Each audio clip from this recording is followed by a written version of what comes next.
அரசு ஊழியர்களையும் ஆசிரியர்களையும் ஏமாற்றும் ஸ்டாலின் 2026 சட்டமன்ற தேர்தலில் ஏமாற்றப்படுவார் என டாக்டர் ஜியோ எச்சரித்துள்ளது. பழைய ஓய்வூதிய திட்டம், காலி பணியிடங்களை நிரப்புதல் உள்ளிட்ட 10 அம்ச கோரிக்கைகளை வலியுறுத்தி தமிழகம் முழுவதும் அரசு ஊழியர்கள், ஆசிரியர்கள் விடுப்பு எடுத்து போராட்டத்தில் ஈடுபட்டனர். சென்னை எழிலக வளாகத்தில் கண்டன ஆர்ப்பாட்டத்தில் ஈடுபட்ட டாக்டர் ஜியோ அமைப்பினர் ஸ்டாலின் அரசுக்கு எதிராக கண்டன கோஷமிட்டனர்.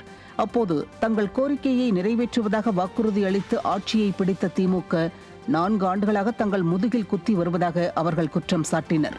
மேலும் ஸ்டாலின் அரசுக்கு வரும் தேர்தலில் தக்க பாடம் புகட்டப்படும் என்றும் தொடர் வேலை நிறுத்த போராட்டத்தில் ஈடுபட உள்ளதாகவும் அவர்கள் எச்சரித்தனர்.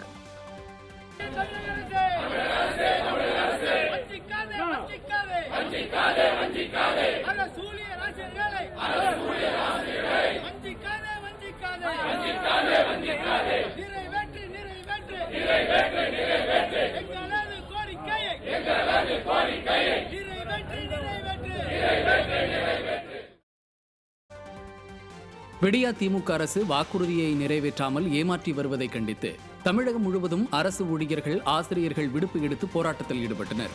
நாகை, திருப்பத்தூர், கரூர் மற்றும் தூத்துக்குடி மாவட்டங்களில் ஆசிரியர்கள் விடுப்பு எடுத்து போராட்டத்தில் ஈடுபட்டதால் பெரும்பாலான பள்ளிகள் பூட்டப்பட்டிருந்தன. இதனால் மாணவர்களின் கல்வி பாதிக்கும் நிலையில் நிர்வாக திறனற்ற திமுக அரசு எந்த அக்கறையும் இன்றி மெத்தனமாக இருப்பதாக பெற்றோர் குற்றம் சாட்டியுள்ளனர்.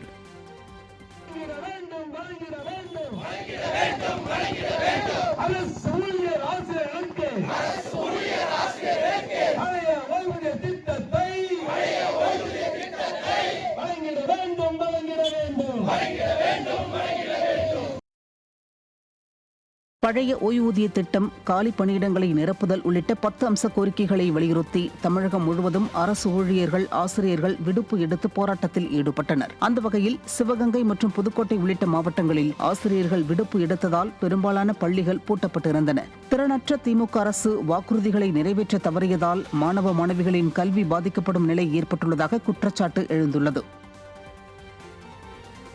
தமிழ்நாட்டில் தற்போது குழந்தைகளுக்கு எதிரான குற்றங்கள் அதிகரித்து வருவதாக சென்னை உயர்நீதிமன்றம் குற்றம் சாட்டியுள்ளது. சிறார் நீதி சட்டம் உள்ளிட்ட குழந்தைகள் உரிமை பாதுகாப்பு தொடர்பான சட்டங்களை தீவிரமாக அமல்படுத்துவது தொடர்பாக தாமாக முன்வந்து உயர்நீதிமன்றம் விசாரணைக்கு எடுத்தது. அப்போது ஆணையம் இல்லாமல் குழந்தைகளின் உரிமைகள் பாதுகாப்பிற்கு என்ன நடவடிக்கை எடுக்கப் போகிறீர்கள் என நீதிபதிகள் கேள்வி எழுப்பினர். தமிழகத்தில் மாநில குழந்தைகள் உரிமைகள் பாதுகாப்பு ஆணையத்தில் காலியாக உள்ள தலைவர், உறுப்பினர் பதவிகளை 3 மாதங்களில் நிரப்ப வேண்டும் என்றும் அந்த நியமனங்கள் குறித்து ஜூன் 20ஆம் தேதி அறிக்கை அளிக்கவும் தமிழக அரசுக்கு உத்தரவிட்டனர். தமிழகத்தில் குழந்தைகளுக்கு எதிரான குற்றங்கள் அதிகரித்து வருவதாக நீதிமன்றமே கூறியிருப்பதன் மூலம் விடியா அரசின் தோல்வி வெளிச்சத்திற்கு வந்துள்ளது.